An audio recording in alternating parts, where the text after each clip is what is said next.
তিনি ঘোষণা দিলেন যে মুহাম্মদ কি ধরে আনতে পারবে, জীবিত অথবা মৃত আনতে পারবে, আমি তাকে 100 উট পুরস্কার দিব।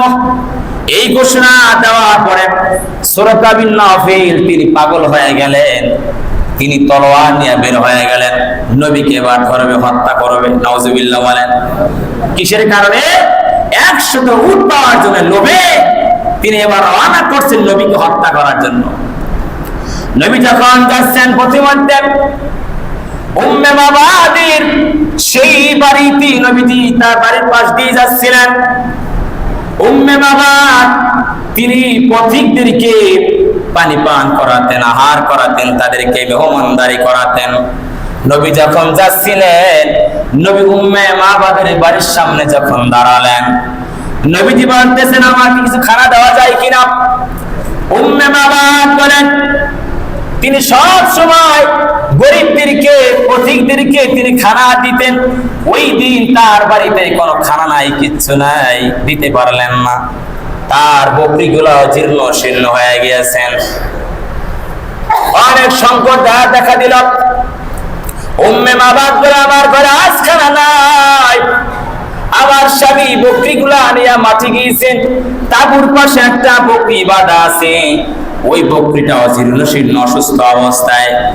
নবীজি বললেন ওই যে বকরিটা দেখা যায়, ওই বকরিটা দহন করার অনুমতি আমাকে দাও। সুবহানাল্লাহ।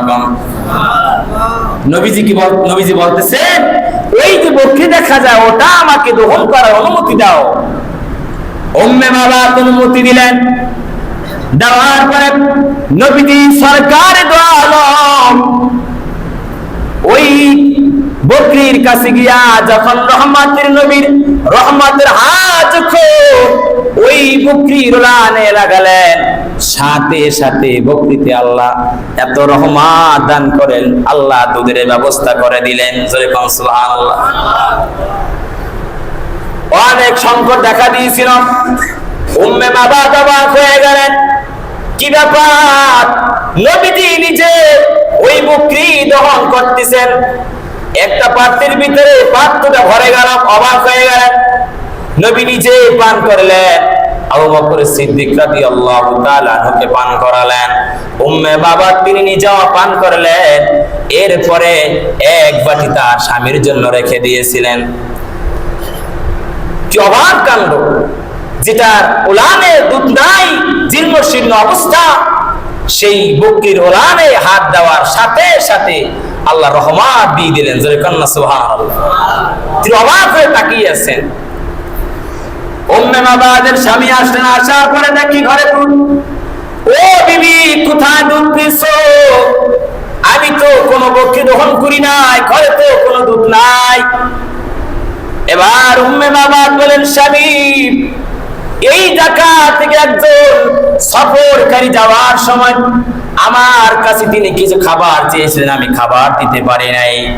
তিনি বলেছিলেন আপনার ওই বকরি আমাকে দহন করার অনুমতি দেন।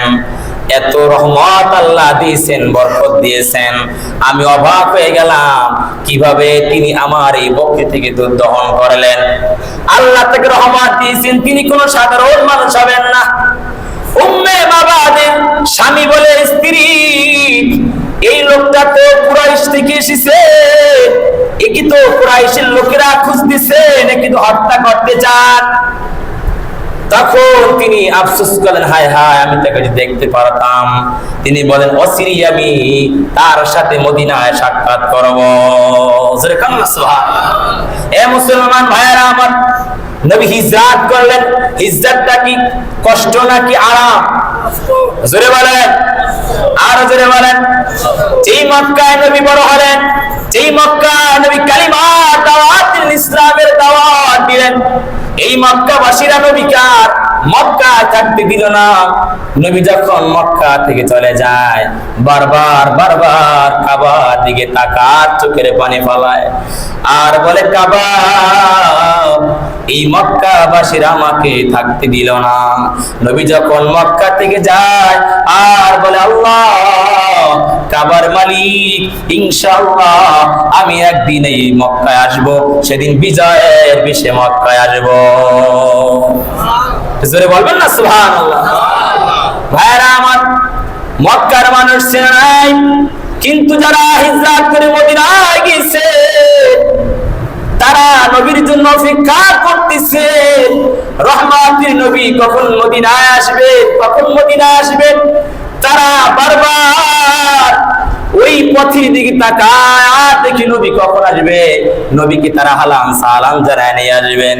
হঠাৎ করে একদিন নবীকে দেখা গেল নবী মদিনায় আসতেছেন। তখন ওই মদিনার ছোট্ট ছোট্ট বালকরা তারা নবীকে গ্রহণ করলেন, আর তারা বলতেছিলেন, তালাল বাদরু আলাইনা মিন সানিয়াতিল ওয়াদা وجب الشكر علينا ما دعا لله دا।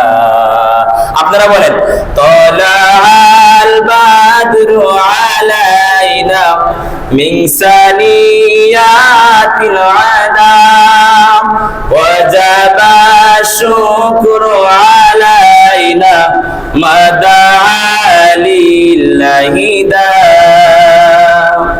أنت شمس أنت بدر أنت نور فوق نور أنت إكسير وغالي أنت مصباح صدور طلع علينا ما دعا لله دا। রাতের আধার কেটে কেটে আকাশে চাঁদ উঠল, রাতের আধার কেটে কেটে আকাশে চাঁদ উঠল। সারা জাহানে দিক দিকে, সারা জাহানে দিক দিকে আলোর তারা ছুটল। طلع البدر علينا من ثنيات الوداع وجب الشكر علينا ما دعا لله دا। বলুন না মারহাবা। সেদিন মদিনার ছোট্ট ছোট বালকরা নবীকে এভাবে তলাল বাদরু আলাইনার মাধ্যমে মদিনায় নবীকে এনেছেন। জোরে কন্না সুবহানাল্লাহ। কত কষ্ট, কত বেদনার হিজরত কষ্ট করে নবীজি মদিনায় গেলেন, সেখানে তিনি ইসলাম প্রতিষ্ঠা করেছেন, ইসলামী রাষ্ট্র কায়েম করেছেন। ইনশাআল্লাহ আল্লাহ যদি চাহে ইনশাআল্লাহ অন্যদিন আমরা এই মদিনার ইতিহাস নিয়ে আলোচনা করব। আল্লাহ আমাদের সকলকে তৌফিক দান করুন, আমিন। নবীজির আদর্শে আদর্শবান হওয়ার, নবীজির জীবনে যেন আমরা নিজের জীবনের সাথে মিলাতে পারি, আল্লাহ আমাদের সকলকে সেই তৌফিক দান করুক, এবং আল্লাহ যেন আমাদেরকে হেদায়াত নসিব করেন, বলেন আমিন। এবার হেদায়েতের মালিক কে? কে? আল্লাহ হেদায়েতের মালিক। যা চাওয়ার মালিকের কাছে যাবেন। সম্মান দেওয়ার মালিক আল্লাহ, সম্মান নেওয়ার মালিকও। ইজ্জতের মালিক কে? সম্পদের মালিক কে?